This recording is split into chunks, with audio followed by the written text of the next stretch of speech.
Hey everybody, it's Ricardo, and we are here at Sony's Japan offices, and I'm standing with Shuhei Yoshida, who is head of worldwide development. And we've just seen the NGP, which is Next Generation Portable, yes, which the internet probably knows as the PSP2 for now. So talk to us about the games that we saw today and how you guys are approaching developers to get support. Yeah, so we have shown the some collection of games that we are developing under Worldwide Studios. Some of them, we show the live demo of games like Uncharted, Hot Shots Golf, and Little Deviants. And also, we are offering the development kit to the developers, in the US and Europe as well. And soon, we'll see many more games coming out of third-party development communities on NGP. Now, the initial list of publishers we've seen is very Japanese-focused, although we did see some, obviously, from the West. So how important is it to have Japanese, Western developers supply content for the hardware at its Western launch? Of course, it's crucial to have, the very wide, support from Western third-party publishers that our, third-party relations group is working very hard to get the support, and come E3 we'll be able to announce more third-party community support. Now, one of the features that was shown off was the ability to play original PSP games on this device, and it seems like they do get a bit of a facelift running on the hardware. So can you talk to us about the backwards compatibility? Yes, you got a keen eye. Yes, the NGP has a backward compatibility to the PSP games that's on PSN. So as long as it's a downloadable PSP games, that will work on NGP with the, a little bit of facelift. Now, in terms of the actual software for this, so we've seen a variety of different games. Are they going to be like media-based, or are they going to be downloadable? So we've seen on the current PSP, there was a push for digital downloads for software. But we did see at today's conference there was new media that you guys kind of introduced. So this is cartridge-based. Yes, we are offering two ways to get games onto NGP. One is the digital download. We expect more and more people will choose the digital download route. But at the same time, some of the games are very large in size, and some people do not have very fast connectivity.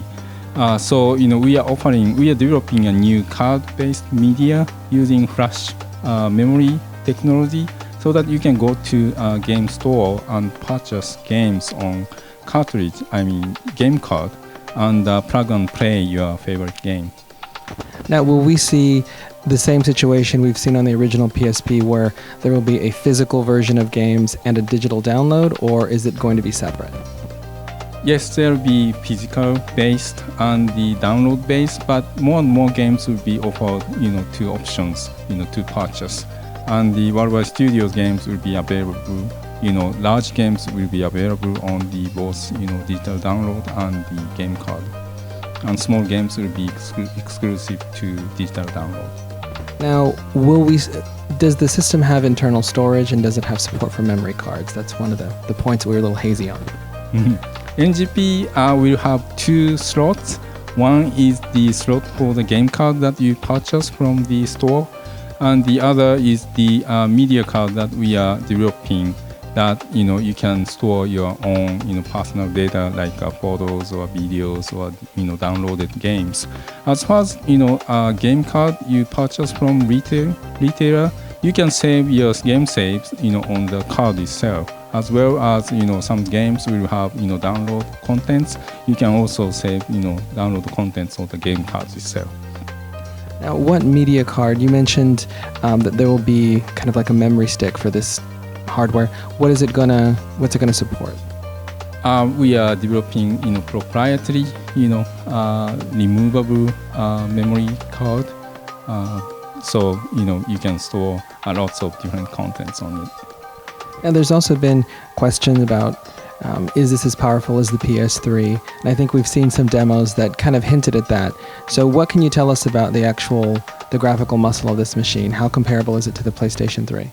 Well, this is definitely closer to PS3, when you compare PSP to, PS3. So we are very excited that, and also we develop the features and development tools so that developers can use their asset and your techniques, programming efforts on PS3 to be able to easily move over to NGP.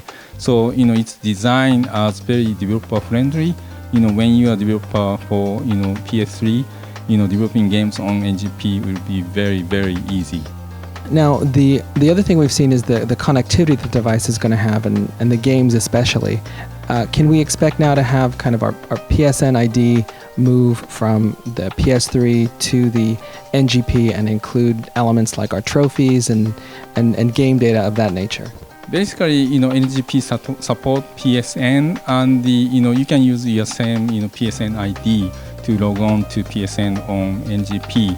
And on NGP, we are planning to bring a lot more features from what we are offering on PS3, including trophies to NGP, as well as developing some exclusive new features, PSN features on NGP, including the service we announced today, called Near, that make use of location-based technology that NGP uniquely has.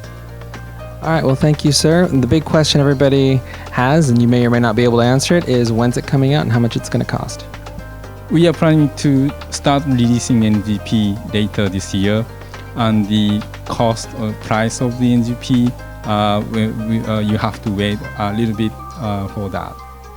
All right, thank you very much. Well, there you go. That is your first look at the NGP Next Generation Portable, which is a working name. We don't expect that's what it's going to launch with.